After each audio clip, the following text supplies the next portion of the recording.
In May 2010, the streets of Kingston, Jamaica became a war zone. Security forces attacked the country's most dangerous gang, the Shower Posse, and its notorious leader, Christopher Dudus Coke. His influence reached from the top of Jamaican politics all the way to the heart of Toronto's drug scene. And it was Canadian police who helped hunt down the Kingston kingpin. John Lancaster traveled to Jamaica to bring us this story. Far from the sun-soaked beaches of Jamaica lies Kingston, the country's financial and political capital. A city that gangs have transformed into one of the world's most violent places. And they have been the key drivers for crimes in Jamaica, murders, shooting, robberies. He was dangerous. His gang was dangerous. Their deadly tactics were cast in the 1970s when the Shower Posse sided with the country's right-wing Jamaican Labour Party. They literally waged bloody street battles for votes for their political masters. By the 1980s, they controlled much of Jamaica's gun and drug trade. Seemingly unstoppable, they set their sights on America, killing 1,400 people there in turf wars. The entire operation was run out of a small Jamaican garrison known as Tivoli Gardens, an area so dangerous to the uninvited, not even the army or police would enter.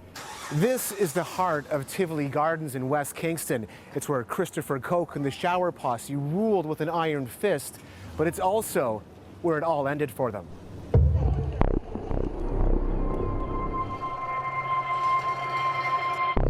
By May 2010, international authorities had had enough of Coke's syndicate.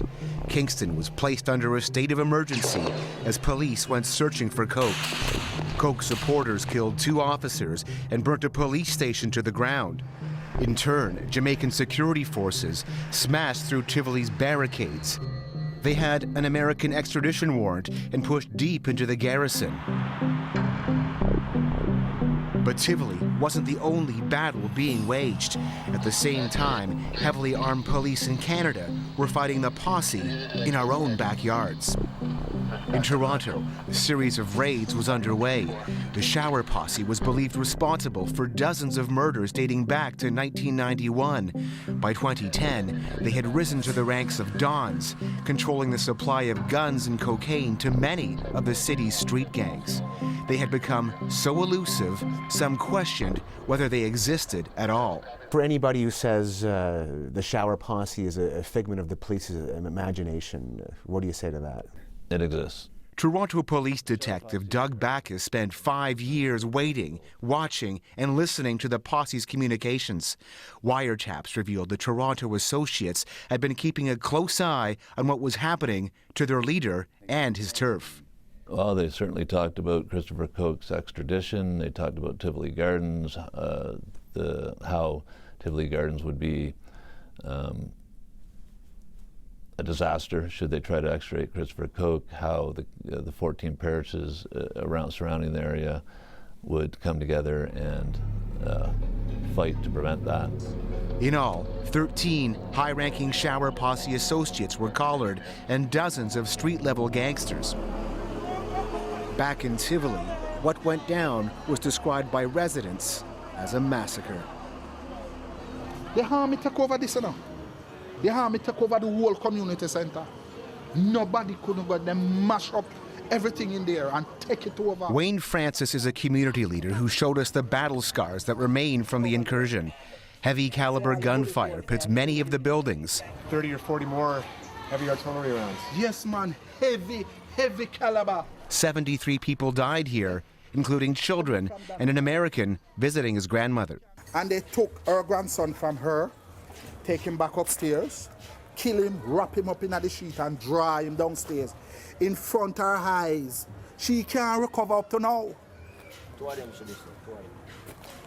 So those are some of the wounds, may I tell us, can't heal, can never heal. Down the street in Tivoli's Java block, Marjorie Grant says security forces entered her home and dragged her 2 unarmed sons away.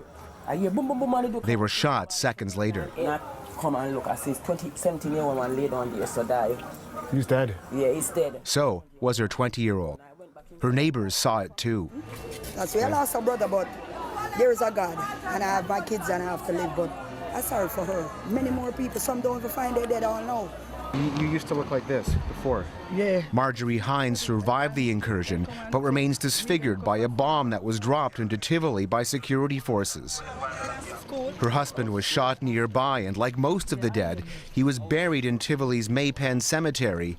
20 months later, the graves remain unmarked. Some contain bodies piled on top of bodies. But the intense door-to-door searches failed to locate Coke.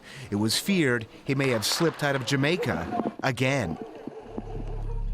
By then, Toronto police wiretaps had picked up intelligence that Coke had entered Canada under an alias. In the months leading up to the incursion, his movements were so closely guarded by the Toronto arm, police could never find him. To this day, the Toronto associates refuse to even acknowledge the posse exists, let alone ties to Coke. It'll be a death sentence. No ifs, ands, or buts? I mean, there might be some exceptions, but for the most part, you're putting your life at a risk, certainly if you're deemed a snitch. They did admit, though, they were trafficking in guns and drugs. A money trail led to 2 mansions in these hills overlooking Kingston, built by the Toronto associates. So how long have you been an officer then? 35 years and counting. The homes, a symbol of Toronto's cocaine trade and the profits being made, according to Jamaica's Deputy Commissioner of Police.